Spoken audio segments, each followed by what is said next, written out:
Varanasi. I'm a communication and branding head in DS Research Center. So let me start this webinar with our dietitian from different state, different city. Manjari Bajpayee ji, Meena ji, Varnali ji, and Lakshana ji. So let me start with the introduction of DS Research Center. As we all know, many of people knows that DS Research Center is a 50-year-old organization who provide medicine for cancer patients. And success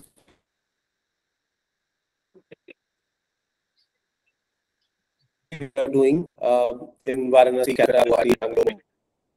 And the good and best part is that our patients are getting benefits with our treatment, our medication, our health support, and all. So we all know that medicine is a very important thing for the cancer patient, and we are only treating cancer patients. Apart from that, the food is also a very important thing for patients and all.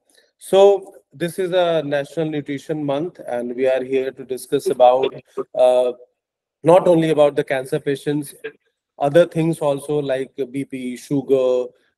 With unhealthy lifestyle, we are facing lots of troubles in everybody's life. So सबसे पहले मैं शुरू करूंगा introduction देना.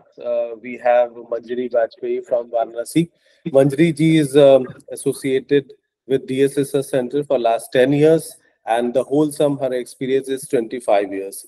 She did MSc Food and Nutrition from BHU, and she is the secretary of IAPEN India Varanasi chapter, as well secretary of Varanasi Dietitian Association. Life member of IDA and IAP in India. Welcome, Manjari ji. Welcome in our show.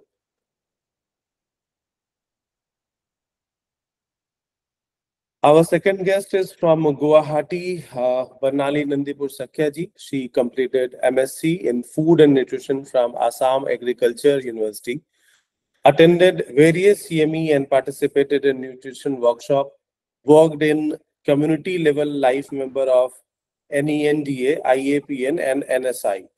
25 years in rich experience and presently working with DS Research Center since 15 years. Welcome, Varnali ji. Hello, everyone. Hello.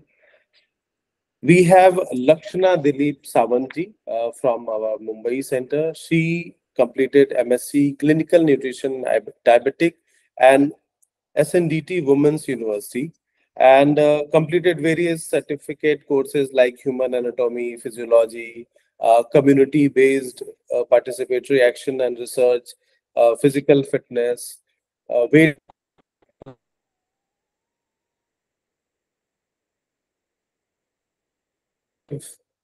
and mental health. Attended various national and state level webinars.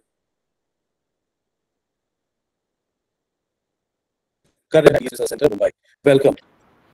Hello, everyone. I hope you are hearing me, Lakshana ji. Yes, sir. And from Bangalore, we have Meena KG.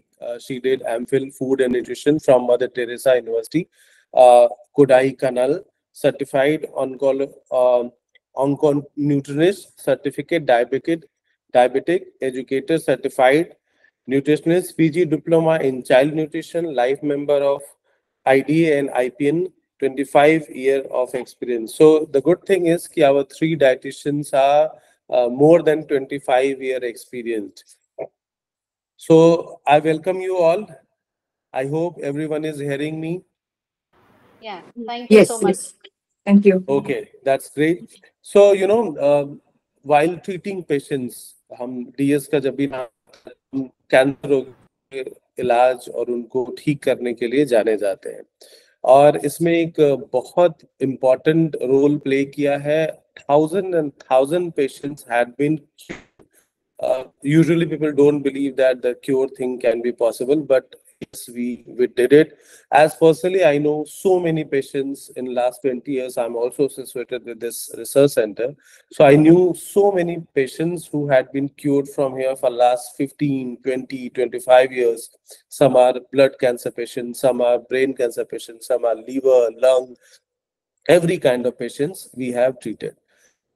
तो जब भी हमारी patient से बात होती है जो ठीक है, those who took our medicine and those who are fit and fine, so one thing is common, everyone appreciate about the doctor and the role of dietitian. Everyone says that the kind of dietitian we have given them, like medicine was working in their own way, and the proper diet chart and follow which has been done by the Ayurvedacharya and the dietitians are remarkable. So ये सब जानते हैं. During pandemic, just few years back, we faced a historical kind of disease like corona.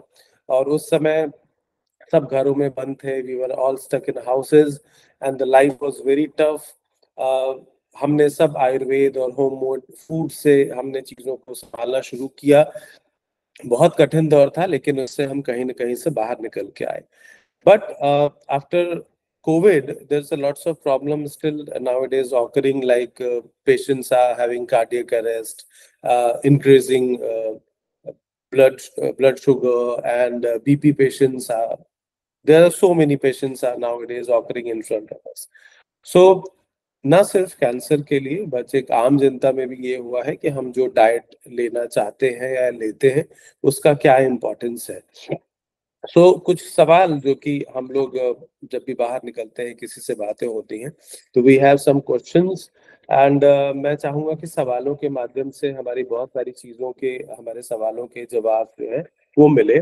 तो मैं जो एक सबसे पहला और एक महत्वपूर्ण सवाल है, मैं सबसे पहले मंजरी जी के पास जा रहा हूँ. मंजरी जी से पूछूंगा कि पोषण को स्वास्थ्य और कल्याण का आधार क्यों माना जाता है हमेशा, एक हेल्थ, एक लाइफस्टाइल से रिलेटेड, और पोषण और समग्र स्वास्थ्य के बीच में एक मौलिक संबंध क्या है. Why is nutrition considered a foundation aspect of health and well-being, and I would like that you can explain the fundamental relationship between nutrition and overall health. Manjari ji. Thank you Vinay ji. देखा जाए तो हमारा जो health है वो हमारे food पर ही depend करता है. राइट फ्रॉम बर्थ, इवन जब बच्चा माँ के पेट में है तो भी वो न्यूट्रिशन उसको अगर नहीं प्रॉपर मिले तो बच्चा जो पैदा होगा उसका भी वेलबींग ठीक नहीं होता. मेंटल इश्यूज हो सकते हैं, फिजिकल इश्यूज हो सकते हैं. तो इट्स आवर फूड जो कि हमको प्रॉपरली हेल्दी रख सकता है. हमको किसी भी चीज के लिए, राइट फ्रॉम लाइट थिंग कि हम जो सांस ले रहे हैं उसमें भी हमको एनर्जी चाहिए, और अगर हम हेवी एक्सरसाइज कर रहे हैं तो भी हमको एनर्जी चाहिए, और ये सारी एनर्जी हमारे फूड से आती है. अगर बैलेंस न्यूट्रिशन है, अगर बैलेंस डाइट है, तो हमको ये एनर्जी की प्रॉब्लम नहीं होगी. एनर्जी की प्रॉब्लम नहीं होगी तो हमारे और सारी चीजों में प्रॉब्लम नहीं होती है. हमें कोई तरह का बीमारी नहीं हो सकती है, किसी तरीके की इश्यूज, मेंटल या फिजिकल इश्यूज नहीं हो सकते हैं. लेकिन प्रॉब्लम ये है कि हम प्रॉपर न्यूट्रिशन लेते नहीं हैं. हमारे कुछ लाइफस्टाइल डिसऑर्डर्स हैं, इसीलिए है क्योंकि हमारा लाइफस्टाइल ही गड़बड़ है. तो न्यूट्रिशन जो है वो सिर्फ न्यूट्रिशन हो वो भी जरूरी नहीं है. It should be balance nutrition जो हमको एक्चुअली हेल्दी रखता है. सिर्फ एक्सरसाइज काम नहीं करता, सिर्फ खाना काम नहीं करता, ये दोनों साथ होने चाहिए. और प्रॉपर बैलेंस न्यूट्रिशन अगर है तो ही हमारा हर तरीके से, चाहे वो मेंटल हेल्थ हो चाहे फिजिकल हेल्थ हो, वो हमारे बैलेंस न्यूट्रिशन पर ही डिपेंड करता है. And it is all because of the nutrient what we are taking. जो हम फूड को अपने न्यूट्रिएंट, दो तरह के न्यूट्रिएंट्स में डिवाइड करते हैं, मैक्रो न्यूट्रिएंट और माइक्रो न्यूट्रिएंट. तो ये जो न्यूट्रिशन हमको जो मिलता है वो उसमें वो बैलेंस अगर है हमारा प्लेट, तो ही हम ढंग से हेल्दी रह सकते हैं. Okay, thank you. देखिए, बिल्कुल जो एक माइक्रो न्यूट्रिएंट की बात आपने जो लास्ट में एक मेंशन की, ये एक बहुत इंपॉर्टेंट चीज है, क्योंकि अभी आजकल क्या हो रहा है कि फूड रिलेटेड जो इंफॉर्मेशन है, कहते हैं ना, एक जागरूकता और एक इंफॉर्मेशन, तो very easy available on internet also. मतलब हम सब बहुत इजीली देख सकते हैं, बट उनका एक समुद्र जैसा, एक महासागर जैसी इंफॉर्मेशन फ्लोट हो रही होती है. तो हमें ये समझ में नहीं आता है कि हम इसको किसको सही माने और किसको गलत माने, या कौन सा सही है कौन सा गलत है. इवन 4 अलग डाइटिशियन के भी 4 तरह की बातें हो सकती हैं. बट एक लेमैन के नाते, जैसे अगर मान लीजिए मैं एक ऐसा व्यक्ति हूँ जो एक आम पर्सन है और उसको बहुत ज्यादा इन्फॉर्मेशन नहीं है, तो मेरा जो अगला सवाल है वो मीना जी से होगा, कि जो व्यक्तिगत रूप से स्वास्थ्य में सुधार और कैंसर के जोखिम को कम करने के लिए जो आहार संबंधी विकल्प है वो कैसे लिए जा सकते हैं, और खासकर तब जबकि बहुत सारी इंफॉर्मेशन फ्लोट हो रही है। मैं फिर से आपसे पूछ रहा हूँ, how can individual make informed dietary choice to improve their overall health and potentially reduce their cancer risk, considering the vast amount and conflict information available on internet, books and everywhere? Meena ji. Yes, Vinay ji, you correctly said the lot of social information is flying out. Like people are getting like confused what to eat, and they have a lot of information. Not only newspaper or anything. Now social media is the one like everywhere, like YouTube, Insta. Everybody like there are a lot of Insta influencer who influences people like you eat this. This will reduce cancer, or this will you prevent cancer. So many information. So people are getting misguided by that. So, for example, if I say, if you want to get your dress stitched, you go to the tailor. But when you want your diet plan, what do? You don't go to the dietitian. First thing, whatever my friend says. If you go to the gym, whatever the trainer says, you just take that as this thing. And you work on it, it doesn't work. Then you go to your friends or relatives gives an information. You take this supplement or you work on this food that would help on all those things. So you try on that. Again, that doesn't work. It goes a failure. Then at the end, may you come to the dietitian. That is where most of them make the wrong decision. So first, if you have any health issues, try to meet the dietitian and get the correct diet plan and work on it. That would be the first choice, I would say. So what I would say, as Ma'am Manjari Ma'am correctly said, the balanced diet is a key for promoting a healthy diet and also to boost your immunity. So what is a balanced diet? As ma'am told, it's macro and micronutrient, everything. So in a simple layman term, if I have to say, try to eat your whole foods. Let it be the whole grains instead of white rice. Go for the brown rice. If it is like fruit juices, choose a whole fruit. That would be a better option. So choose your whole grains or a whole food, and reduce all the processed packaged food. Avoid red meat and choose a healthy fat. If I say a healthy fat, the fat basically that is which comes from nuts, seeds, and fish oil, all the healthy fats. And try to maintain most important things like maintain your ideal body weight. If you maintain your ideal body weight, 50% of the problem is solved. Because whatever, for example, if I have a gene where I would get a diabetic because my parents have diabetic, I can get diabetic. So what happens, or my parents have cancer, I can get cancer. If I maintain my ideal body weight, if I'm following a clean diet, balanced diet, I can push it. Instead of getting at age of 40, I can push it till 70 and 80. That's a great boon, right? So that is a thing. You have to, today I'm having a cheat diet. It's not going to help. You should have a disciplined lifestyle with a balanced diet, which is having your whole grains and having a good amount portion of protein. What is the research in our country says that the amount of protein which we consume is very less. It's only like 0.5 or 0.3 percentage, where every person have to consume at least 0.8 gram per kilogram of body weight. 0.8 to 1 gram of kilogram of body weight of protein, which is not being consumed by most of maybe 75% of the population. So when you take a plate, ensure that half of your portion is filled with fruits and vegetables. The remaining half, divide into half again. Make sure you fill your cereals, maybe like macros of cereals like whole grains and all those things. The remaining half fill with your high protein food. It can be a chicken, it can be a egg, it can be a whole dal, and it can be like lentils. So if that is how you're going to take your plate, every meal of your plate, then you're achieving a balanced diet on a daily basis, all 3 times. Okay. So if this is done, half of the problem solved, as ma'am said, as Manjari ma'am said, again I'm telling you, only diet will not help. Stick on with the diet and exercise. In exercise, what are we supposed to do? At least 10,000 steps per day. 10,000 seems very big for most of them because who don't, in the sedentary lifestyle, they don't even walk 1,000 to 3,000 steps. So what I would suggest is like check what is here, ideally how much you walk. If I generally walk only 3,000 per day, increase 500 per week and try to increase every week and try to achieve 10,000 and try to maintain the 10,000 throughout your lifestyle. That is one. Exercise alone is sufficient. I mean, walking alone is sufficient. I would say little stretching because the flexibility is required in your body. So little stretching is required. Strength training exercise, if possible, 30 minutes of strength training exercise. If this is done, then we can push any type of diseases for however long you can. This is a secret of being a healthy and younger for a longer duration.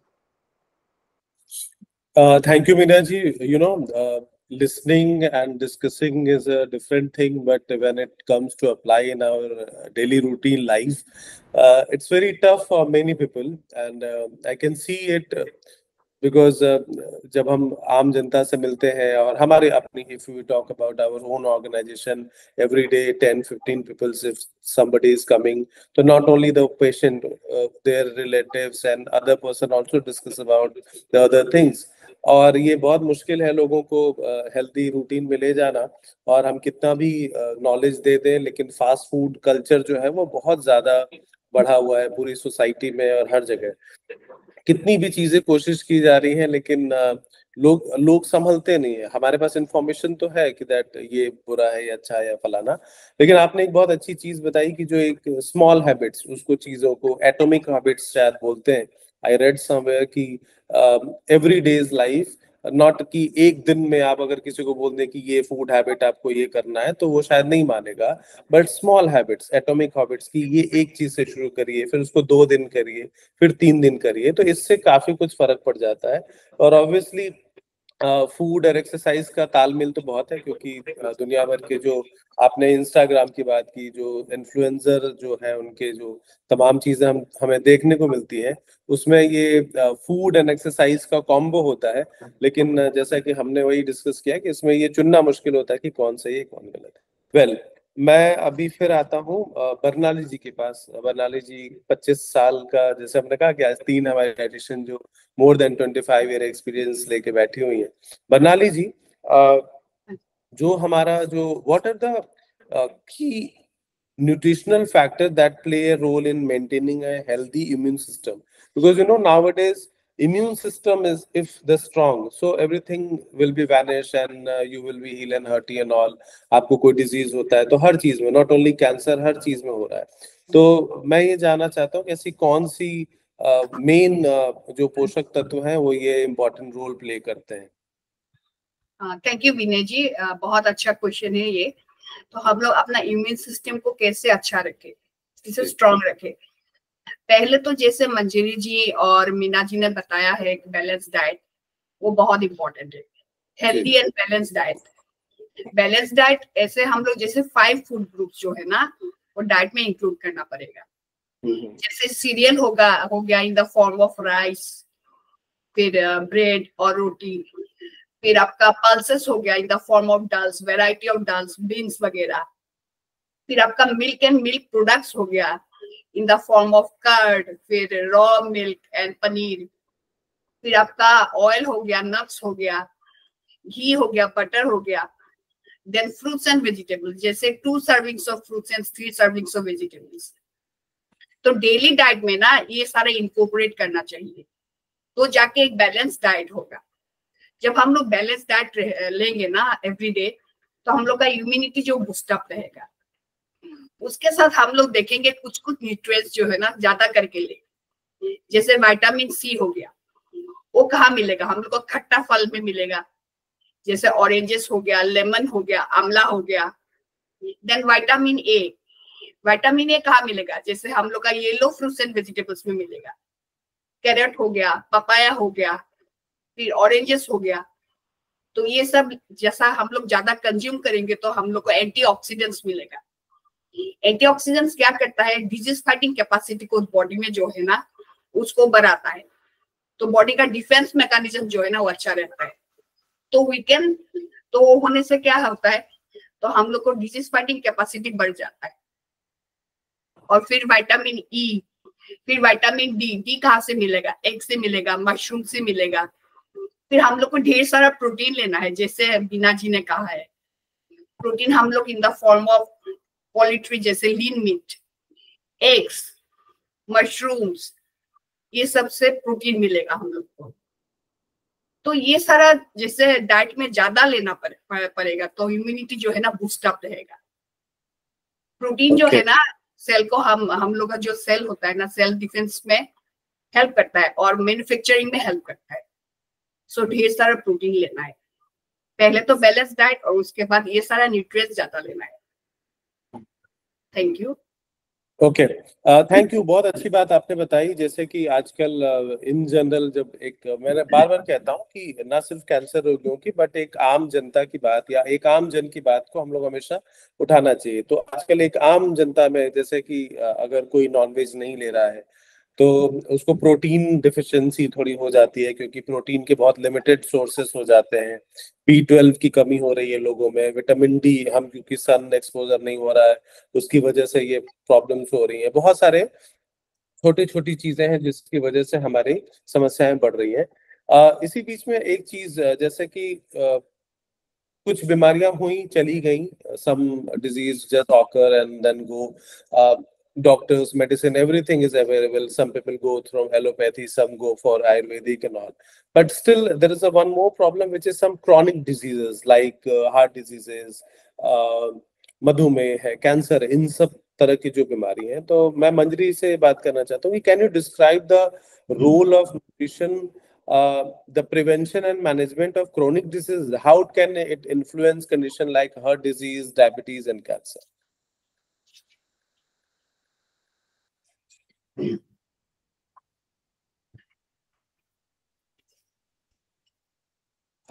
Your mic. Yeah. Sorry. Again the same thing. The balanced nutrition works. हमारा खाना पीना अगर ठीक नहीं है तो ये चीजें होती हैं, और अगर हम बैलेंस न्यूट्रिशन या डाइट पे हैं तो ये प्रॉब्लम्स कभी नहीं होती हैं।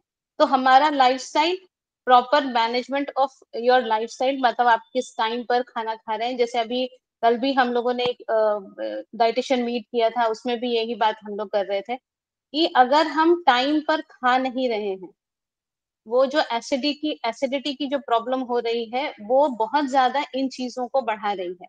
हमको ये पता है कि कैंसर एसिडिटी में बढ़ता है, अकॉर्डिंग टू आयुर्वेद ये भी है, और मॉडर्न मेडिसिन ने भी ये कहीं ना कहीं प्रूव किया है कि एसिडिटी अगर बॉडी में ज्यादा है तो आपको कैंसर सेल्स ज्यादा तेजी से बढ़ते हैं। प्रॉब्लम ये है कि हम टाइम पर खाना नहीं खाते हैं। ब्रेकफास्ट किया तो लंच स्किप कर देंगे, और सबको वेट लॉस करना है तो जनरली लोग डिनर स्किप कर जाते हैं। तो न्यूट्रिशन पूरा नहीं जा रहा है। और खाएंगे, और जब हम बहुत देर पर खाते हैं तो कुछ भी मिल जाता है वो खा लेते हैं। वो तब नहीं देखते कि वो हेल्दी है कि नहीं है।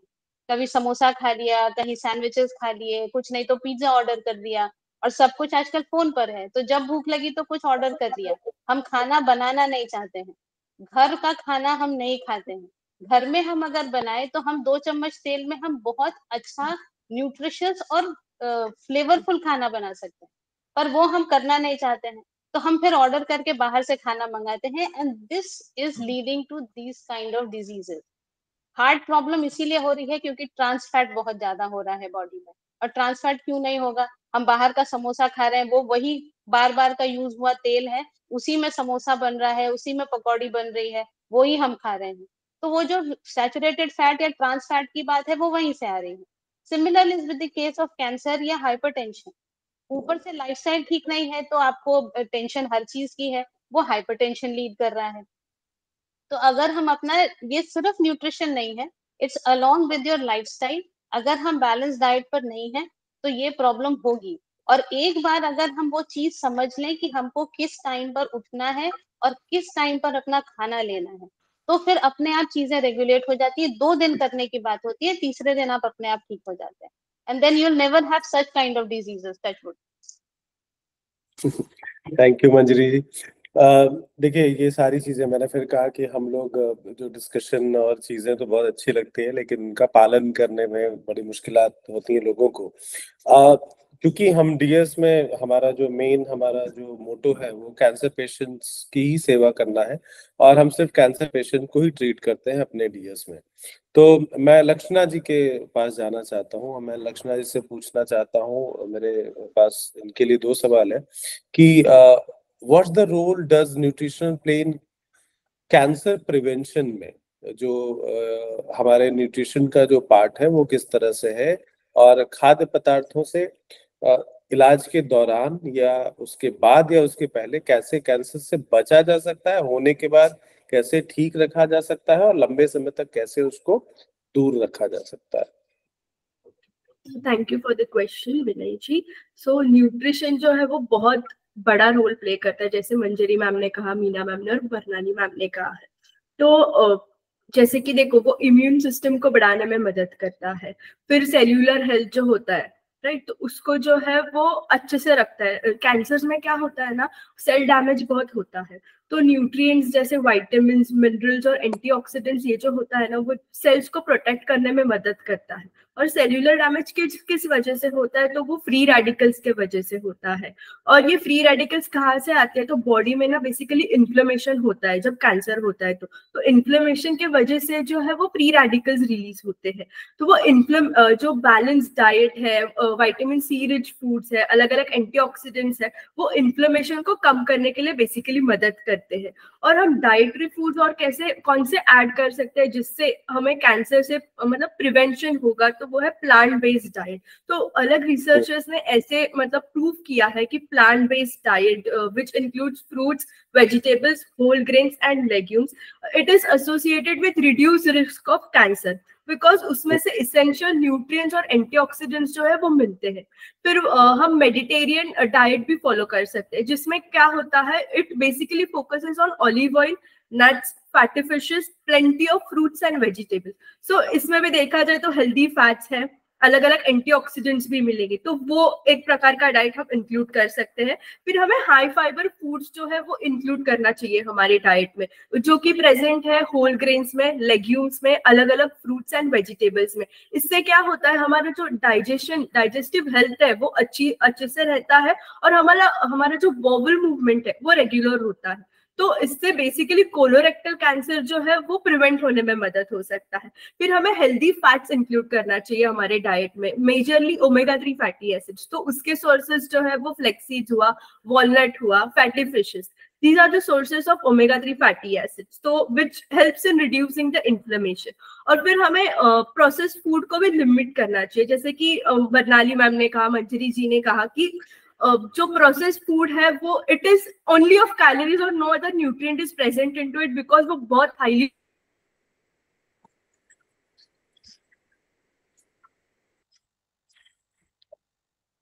ऐड की हमें बहुत ज्यादा इंक्लूड करना चाहिए हमारे डाइट में, जैसे कि कॉलीफ्लावर हुआ, केल हुआ, ब्रोकली हुआ, बिकॉज उसमें ना एक कंपाउंड होता है जो डिटॉक्सिफाई करता है कार्सिनोजेंस को, that inhibit the growth of cancer sales.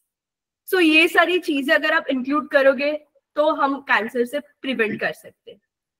बिल्कुल। अभी जैसे कि आपने एक जिक्र किया प्रोसेस्ड फूड का, not only in India, in मेरी world wide it's a very big problem हर जगह, क्योंकि फूड हैबिट्स पिछले मुझे लगता है 25-30 सालों में पूरी दुनिया में बहुत बदलाव हुए।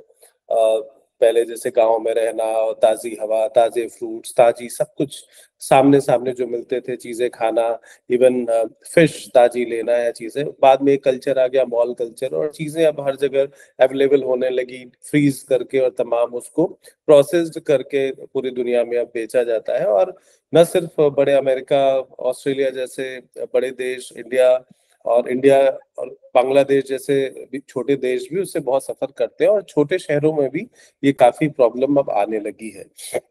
तो बरनाली जी, आपसे मेरा सवाल इसी पे बेस्ड है, इसको थोड़ा और ब्रीफ वे में, कि जो प्रोसेस्ड फूड के जो नेगेटिव साइड हैं उनको दूर करने के लिए हमारी कौन सी रणनीति काम कर सकती है? हाँ देखिए, प्रोसेस्ड फूड जो है ना ये बहुत ट्रेंडिंग है आजकल, जैसे आपने बताया है ना, यूएसए या बाहर का देश, इंडिया में भी बहुत सारे लोग जब भी बिजी हो गए हैं, पूरा जॉब लेके, सब जॉब ओरिएंटेड, तो उधर में क्या होता है, प्रोसेस्ड फूड बहुत ज्यादा चल रहा है। तो बहुत बहुत अनहेल्दी है ये, मैं यही बोलूंगी। फर्स्ट ऑफ ऑल पहले तो जैसे प्रॉपर ब्रेकफास्ट, लंच, फिर डिनर, ये 3 मील पूरा अच्छा से लेना चाहिए। उसके बाद ना आपको जैसे स्नैकिंग जब करना है, जैसे आप बाहर में हो, आप घर का खाना नहीं खा सकते हो, तो बाहर आप अच्छा स्नैक्स कैरी करो, हेल्दी स्नैक्स कैरी करो, जैसे सैंडविच हो गया, हार्ड बॉइल एग्स हो गया, फ्रूट्स हो गया, ड्राई फ्रूट्स हो गया, पॉपकॉर्न्स हो गया। फिर आप ऐसे जैसे आप कभी कभी फ्रूट्स जो आप मिक्स करके फ्रूट सलाद बना के भी लेके जा सकते हो, स्टीम वेजिटेबल्स हो गया। तो प्रोसेस फूड एक्चुअली क्या है, ये सारा फ्रूट जो है ना नेचुरल स्टेट से ये इसको एक प्रोसेस किया जाता है, जैसे फ्रोजन हो गया, ड्राई फूड हो गया, बॉटल्ड हो गया, केन्ड हो गया। तो उधर में जो है ना एडेड प्रिजर्वेटिव होता है, सॉल्ट्स होता है, जो बहुत बहुत अनहेल्दी है। अगर कोई रेगुलर यूज करता है ना ये सब चीजों को, तो इन द लॉन्ग रन जाकर कैंसर डेवलप हो सकता है। तो ये हम लोग को ध्यान रखना है, ज्यादातर ज्यादा हेल्दी स्नैक्स ले, प्रोसेस फूड एकदम लिमिटेड लेना नहीं चाहिए एक्चुअली में। और बाकी जैसे हम लोग 3 मील्स जो है इन ए डे, ब्रेकफास्ट, फिर लंच और डिनर, ये अच्छा से लेना पड़ेगा। और फ्रेशली जैसे मंजर जी ने बताया है, होममेड जो है वो सबसे अच्छा है, फ्रेशली प्रिपेयर्ड फूड, तो मैं यही कहूंगी। Thank you. और प्रॉपर स्लीप, फिर हाइड्रेट योर बॉडी, अच्छा से पानी पियो, 8 to 10 glasses of water daily, high fibre food लो, वेजिटेबल्स लो, फ्रूट्स लो, तो यही मैं बोलूंगी। Thank you Banali ji. मैं वापस अभी आऊंगा, कुछ और मेरे पास बहुत अच्छे सवाल हैं। अब जैसे प्रिवेंशन की बात हो गई या तमाम और चीजें कि क्या लेना चाहिए, पैकेट फूड नहीं लेना चाहिए और तमाम चीजें ये सब करनी चाहिए। मैं लक्षणा जी आपके पास आता हूँ कि वाइल ट्रीटमेंट जब पेशेंट का हो रहा होता कि how can proper nutrition support cancer patients during treatment, and what type of food are recommended to help manage side effects? या देखो, न्यूट्रिशन बहुत बड़ा रोल ये करता है इन ड्यूरिंग द ट्रीटमेंट। तो ड्यूरिंग द ट्रीटमेंट क्या होता है ना, हमारी इम्यून सिस्टम वीक हो जाती है बिकॉज ऑफ ट्रीटमेंट, बिकॉज वो रेडिएशंस वगैरह इतना हाई पावर के होते हैं कि वो इम्यून सिस्टम को भी सप्रेस करते हैं। तो उस दौरान हमें इम्यून सिस्टम स्ट्रेंथन करने की बहुत जरूरत होती है। फिर एनर्जी लेवल्स बहुत मेंटेन करना होता है। तो फॉर मेंटेनिंग एनर्जी लेवल्स हमें न्यूट्रिएंट डेंस फूड खाना चाहिए। फॉर एग्जाम्पल पॉरेज, अगर पॉरेज खाए तो उसमें नट्स पाउडर ऐड किया तो प्रोटीन भी आएगा, कार्ब्स भी आएंगे, राइट, घी ऐड किया तो फैट्स भी आएंगे। So it will be a whole compact meal. तो ऐसे हमें स्मॉल मील्स लेने हैं, बट फ्रीक्वेंटली लेने होते हैं। फिर वो साइड इफेक्ट्स को भी मैनेज करते हैं। तो ड्यूरिंग द ट्रीटमेंट ना पेशेंट्स को बहुत साइड इफेक्ट्स होते हैं, जैसे कि कॉन्स्टिपेशन हुआ, नॉशिया हुआ, वॉमिटिंग हुआ, लॉस ऑफ एपेटाइट होता है, किसी को डायरिया हो जाता है। तो फॉर एग्जाम्पल अगर किसी को नॉशिया हो रहा है या फिर वॉमिटिंग हो रही है, तो उस दरम्यान क्या कर सकता है पेशेंट की एक जिंजर टी ले सकता है और जिंजर कैंडी खा सकता है, और स्मॉल एंड फ्रीक्वेंट मील्स लेना है, ब्लैंड फूड ले सकता है, जिससे वो नॉशिया है वो रिड्यूस हो जाएगा। और अगर किसी पेशेंट को कॉन्स्टिपेशन हो रहा है, ऐसे कॉन्स्टिपेटेड फील हो रहा है, तो उस दरम्यान पेशेंट क्या कर सकता है कि हाई फाइबर फूड लेना है। हाई फाइबर फूड जैसे मैंने पहले भी कहा कि it is present in fruits, vegetables, whole grains and legumes. तो फाइबर के साथ हमें पानी भी पीना उतना ही इम्पोर्टेंट है फाइबर को इफेक्ट करने के लिए, राइट। तो इसलिए when you are facing constipation, तभी आपको फाइबर रिच फूड लेना, उसके साथ पानी अच्छे से पीना है। जब कोई पेशेंट को डायरिया हो रहा हो, तो डायरिया के दरमियान बाइंडिंग फूड्स जैसे कि राइस हुआ, फिर बनानास हुआ, ऐसे फूड लेना बहुत इंपॉर्टेंट है, जो कि फर्म स्टूल फॉर्म करने में मदद करे। और उसके साथ प्रोबायोटिक फूड जैसे योगर्ट हुआ या फिर फर्मेंटेड फूड इंक्लूड करना बहुत इंपॉर्टेंट है to restore the gut health. Okay और जैसे पेशेंट को कभी टेस्ट नहीं आता है या फिर टेस्ट चेंज हो जाता है, तो उस दरम्यान हमें सिट्रस फ्रूट्स इंक्लूड करना चाहिए। जैसे कि वर्णाली दी ने कहा कि विटामिन सी रिच फ्रूट्स वही सिट्रस फ्रूट्स में ही प्रेजेंट होता है। फॉर एग्जांपल लेमन हुआ, आंवला हुआ, तो ऐसे सारे जो फ्रूट्स है जो टेस्ट को रिफ्रेश करे, ये सारे फ्रूट्स आपको इंक्लूड करने हैं। अदर देन सिट्रस फ्रूट्स आप हर्ब्स और स्पाइसेस भी इंक्लूड कर सकते हैं टू एनहांस द फ्लेवर। और अगर लॉस ऑफ एपिटाइट भी है तो पेशेंट को ऐसे कहना चाहिए कि आप कोई आपका फेवरेट फूड खाओ, but it should be small in quantity just to boost the morale of the patient. भले थोड़ा खाओ, एक एक घंटे के गैप में खाओ, बट वो न्यूट्रिएंट डेंस होना चाहिए। ऐसे नहीं कि भूख नहीं लग रहा है, मन नहीं कर रहा है तो मैं कुछ नहीं खा रहा हूँ, ऐसे नहीं होना चाहिए। हमें थोड़ा थोड़ा in a gap of 1 hour at least हमें थोड़ा थोड़ा न्यूट्रिएंट डेंस मिल खाना चाहिए। Thank you. और देखिए ये सारी बातें जो हम कर रहे हैं, it's all connected to each other. सब एक दूसरे से ड्यूरिंग द डिजीज और before that and later on, ये सब एक दूसरे के हैं। बट ओवरऑल जो थीम है, because this is a nutrition month, तो फोकस यही है कि एक इंडिविजुअल क्यों बीमारी को होने ही क्यों देना, उसके पहले ही सारी चीजें हम उसका उपचार कर लें, चीजें कर लें। बावजूद इसके there is so many things कभी कभी हमारे फेवर में जो नहीं होते हैं, तो उसके वजह से जो डिजीज आ जाती है तो वो फेस करना ही होता है। एंड उसमें भी बहुत बड़ी बात नहीं है, बिकॉज हम डीएस रिसर्च सेंटर में हमने हजारों ऐसे केसेस देखे हैं कि कई बार पेशेंट से भी तमाम बात होती है कि जब बिल्कुल होप नहीं था, उन्हें लगा था कुछ दिनों कुछ महीनों की बात है, और तब उन्होंने दवाइयों का सेवन किया और साथ साथ जो गाइडेंस और फूड और एक प्रॉपर लाइफस्टाइल का जब हमने सलाह दी, उसको फॉलो करके आज वो पूरी तरह से स्वस्थ सवाल है। अब एक आखिरी जो सवाल है वो मीना जी से मैं वापस उनके पास जा रहा हूँ कि देखिए हमने पहले का फूड अच्छी चीजों की बात कर ली कि क्या लें क्या नहीं लें और तमाम इस पर डिस्कशन हो गया। ड्यूरिंग अभी लक्षणा जी से बात हुई कि जब बीमारी हो उस दौरान क्या क्या चीजें चाहिए, लेकिन कई बार क्या होता है डिजीज खत्म हो गई, चीजें वापस रूटीन में आ गई, फिर एक बॉडी का एक स्ट्रक्चर होता है थोड़ा वीक होता है, जहां तक बहुत सारे डैमेज होते हैं। तो Meena ji, I would just like to ask कि कैंसर के उपचार के बाद जो हम फॉलो अप करते हैं फूड रिलेटेड चीजों का, उसमें आपके क्या सजेशंस है? क्या उसके बाद उनको नॉर्मल उसी तरह की डाइट पे आ जाना चाहिए रिच, या नॉर्मल, या धीरे धीरे करके उसको चेंज करना चाहिए? Okay. So, first, what we have to do is like nourish your body with the right nutrient is very important for the after the treatment, because for the recovery of the patient it is very important. The right nutrient is very important. So, as already everybody have told, you should focus on fruits and vegetables. You have to focus on whole grains. You have to focus on healthy fat. You have to focus on lean protein and all those things. Lakshana was telling about anti-inflammatory, that is inflammation. Cancer is something like inflammation. So what I would suggest is like go for an anti-inflammatory nutrient. So what is that? Where is this nutrient present? If you see, these nutrients are present in sprouts, onion, turmeric, garlic, pepper, fiber foods. Try to include these foods. Try to include these foods in your diet so that it doesn't end up in any of the for faster recovery.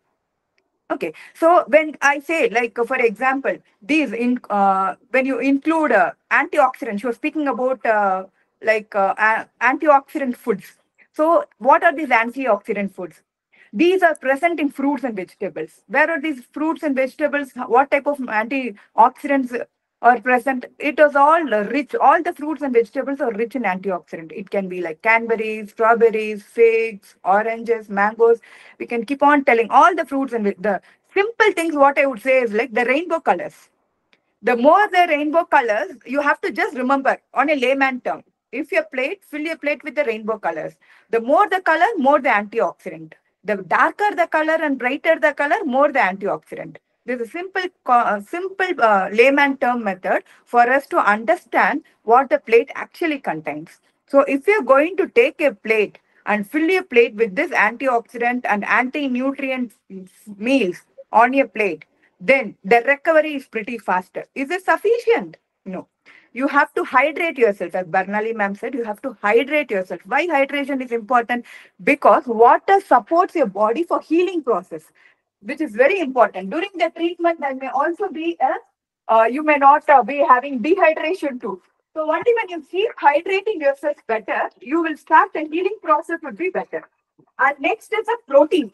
When you take the protein, sufficient amount of protein in your food, that is more than sufficient, because the protein is something very crucial for tissue repair and even for the muscle maintenance in the post-treatment part.